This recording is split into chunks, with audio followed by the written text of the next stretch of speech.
Dozens of protesters in the Supreme Court over the weekend, marking 1 year since Justice Brett Kavanaugh's confirmation. Member of the squad, Congresswoman Ayanna Pressley, and one of Kavanaugh's accusers, Julie Swetnick, also joined activists. Swetnick backed off some of her most serious allegations against the now Supreme Court justice after they were widely questioned.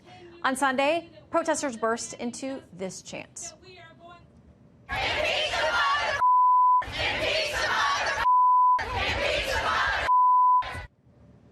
We had to bleep that for you. Joining me now, co-author of Justice on Trial, Carrie Severino, all about the Kavanaugh confirmation. Great to have you with us tonight. Good to be here. Okay, so a couple things to tackle. First of all, Julie Swetnick was there, and she made some of the most serious allegations about gang rapes and spiked punch and all kinds of things that later came to be questioned. You guys did so much in-depth research on this. What ultimately happened with her allegations, and is she the best person to be out there with them protesting? Well, I think she was widely seen as one of the people who hurt the cause of people making allegations the most, because her allegations were so over the top. And in fact, as you mentioned, she herself backed off of them. We uncovered some things like the fact that, for example, she told NBC she knew it was these guys because they loved to wear their Georgetown Prep uniforms. And we learned that Georgetown Prep didn't even have a uniform. So, I mean, the story totally doesn't hold up. She's been referred, in fact, to the Department of Justice, along with Michael Avenatti, for investigation for criminal charges here. It carries a 5-year felony term. So we'll see if anything comes of that. But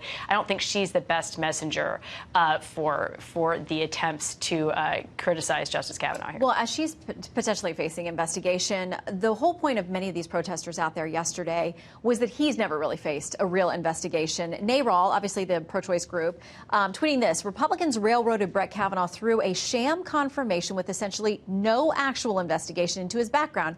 We're here at the Supreme Court today to reclaim the court and say it again. #investigate Kavanaugh. What's it going to take? What's the next step?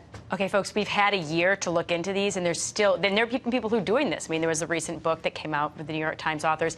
No new information has come up that corroborates any of these allegations. What we're seeing here is people just frustrated with the results of the vote. They weren't able to block him, and they want to go back and either relitigate that, or really, I think it's actually a side attempt to kind of continue to threaten both Justice Kavanaugh and then the other justices in the court, people who maybe are on the short list, saying, you know what, you're not safe even once you're on the court, and if you don't vote the way we want, and I think they're anticipating that he's not going to be the kind of justice they want, because he is, you know, a principled originalist, constitutionalist, then we're going to make your life miserable. And they're trying to do that. They're just like Christine Blasey Ford's lawyer said, they want to put an asterisk next to his name. That's really worrisome. Let me quickly ask you, one of the things that they're raising a lot of alarm about is this case the court, and we covered it, announced last week they're going to take up this abortion case out of Louisiana involving a state law there.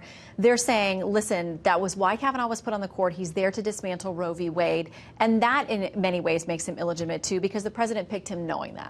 Well, they attacked him specifically for this reason. Again, this is what we have. There's lawyers saying the asterisk is there to discredit any decision he makes in abortion. So it's interesting that was such a motivating factor for the left.